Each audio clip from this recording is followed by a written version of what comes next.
Hello friends, आदिवासी mystery channel में आप सबका स्वागत है।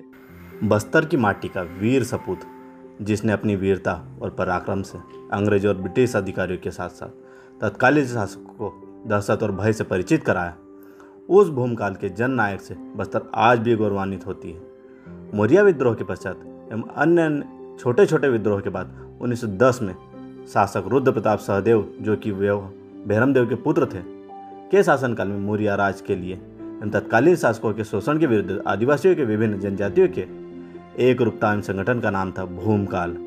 इसे ही इतिहास में भूमकाल विद्रोह के नाम से जाना जाता है। गुंडाधुर नेतानार ग्राम बस्तर के एक वीर आदिवासी क्रांतिकारी थे, जिन्होंने 1910 के भूमकाल आंदोलन में एक अहम भूमिका निभाई। गुंडाधुर के नेतृत्व में आदिवासियों ने अंग्रेजों के खिलाफ एक मिसाल कायम करने वाला विद्रोह किया।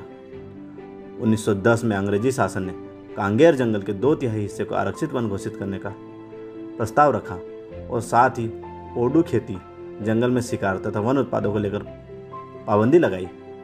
इस योजना से क्षेत्र के आदिवासियों की जीविका और जीवन प्रभावित होते, साथ ही उन्हें विस्थापित किया जाता।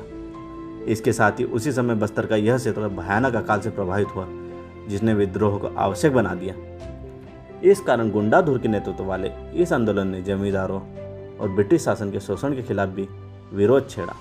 ब्रिटिश शासन को इस आंदोलन को काबू करने में महीनों लगे, लेकिन गुंडाधुर कभी भी उनके हाथों नहीं आए।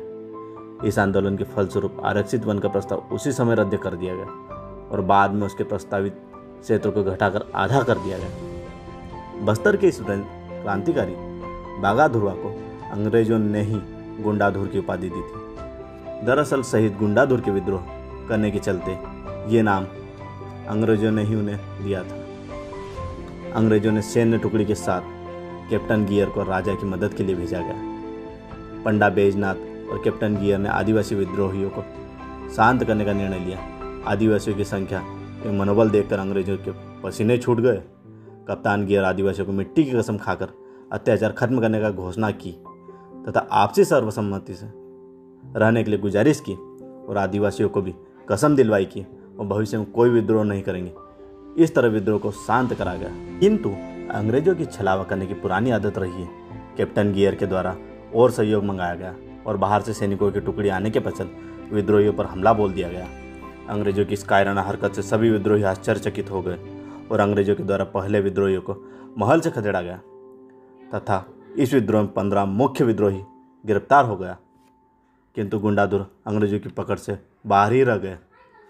इस छलावा से आदिवासी और भड़क गए। गुंडाधुर ने एक बार फिर अपनी सेना संगठित की। तीर कमान, कुलाड़ी, टंगिया से सुसज्जित किया गया और जगदलपुर अभियान पर निकले विद्रोह बढ़ गया। महीनों तक छोटी छोटी लड़ाइयाँ लड़ी गई।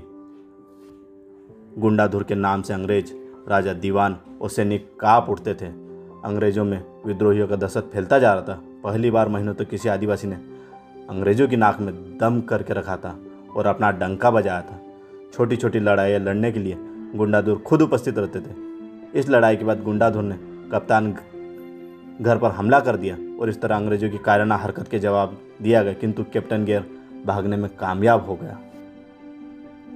24 मार्च 1910 को गुंडाधुर और उसके अन्य साथी अलनार में अपनी सभी लड़ाइयों का उत्साह मनाने के लिए एकत्र हुए।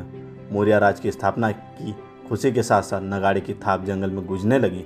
सभी जश्न के खाने एवं महुआ मदीने के नशे में डूब गया। चारों तरफ खुशी का माहौल था। इस खुशी के माहौल में एक परगना प्रमुख सोनू मांझी, जो कि गुंडाधुर के विश्वसनीय हुआ करता था, विद्रोही के एकत्र होने की खबर कप्तान गियर को दे दी, जो कि भागकर छुपे हुए थे। गियर अपने सैनिकों की टुकड़ी के साथ अलनार की तरफ बढ़ने लगे। सोनू मांझी ने मार्गदर्शन किया और विद्रोही के स्थान पर ले गए। अंग्रेजों ने इलाके को चारों तरफ से घेर लिया। गुंडाधुर अपनी उनकी आहट से सचेत हो गए। उन्होंने बाकी लोगों को जगाने की कोशिश की, किंतु नशे में डूबे बाकी साथी हथियार उठाने के बाद तो दूर खड़े होने की स्थिति में भी नहीं थे। गुंडाधुर से अपना तलवार निकाला और जंगलों की ओर भाग निकले। अंग्रेजों ने विद्रोहियों पर गोली चलाना शुरू कर दिया, किंतु इस बार भी गुंडाधुर को पकड़ने में असफल रहे। गुंडाधुर जानते थे यदि वे पकड़े गए तो भूमकाल विद्रोह हमेशा के लिए समाप्त हो जाएगा। इस मुठभेड़ में डिबराधुर गिरफ्तार कर लिए गए। इन्हें नगर के बीचों बीच इमली के पेड़ पर फांसी से लटका दिया गया। अंग्रेजों ने जंगल और पहाड़ों की छान मारा, पूरी कोशिश की गुंडाधुर को पकड़ने के लिए, लेकिन वे नाकामयाब रहे। बाद में आदिवासियों और अंग्रेजों के बीच एक समझौता हुआ जिसमें आदिवासियों पर अत्याचार नहीं करने, करों में सुविधा देने एवं अनावश्यक हस्तक्षेप न करने की बात रखी गई। इस तरह बस्तर का महान भूमकाल विद्रोह को शांत कराया गया। किंतु गुंडाधुर की वीरता और पराक्रम की गाथा आज भी बस्तर के जंगलों में गूंजती रहती है। इतिहास के पन्नों में हमेशा हमेशा के लिए अजय व अमर हो गई। इतिहास के पन्नों में दर्ज शहीद गुंडाधुर का व्यक्तित्व और कृतित्व आज भी लोगों के मन में जिंदा है। आदिवासी मिस्ट्री चैनल ऐसे वीर शहीद को सत सत नमन करता है।